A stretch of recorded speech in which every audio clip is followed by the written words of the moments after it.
معنا أم أحمد من الحدود الشمالية. تفضل يا أم أحمد. السلام عليكم. وعليكم السلام ورحمة الله وبركاته.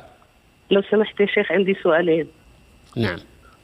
عندي السؤال الأول، الوالدة مي حاجة معتمرة عمرة بس، وأنا حاجة 4 حجات، ودي أحج عنها بس أنا علي قصود البنوك، علي بنكين، هل يجوز يعني أحج عنها وأنا علي، ولا أعطي الحجة للناس ثانيين يحجون عنها؟ لا، حجي أنت عنها وانوي الوفاء. دحين دين البنك وخذ من الراتب.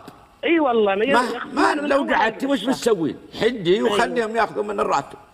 دين المربوط بالراتب ما يمنع من شيء.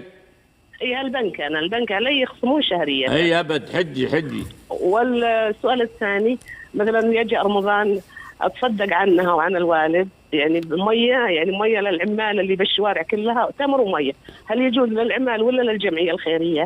كلش واحد. ان كان العمال في حاجه فانت تشوفينهم واعطيهم اياه، وان كان ما تعرفين انت حاجتهم فسلميها للجمعيه، والجمعيه عندها ناس يعني هي تعرف حقيقتهم، وعندها باحثين، وعندها يعني وسائل تعرف بهم الفقراء.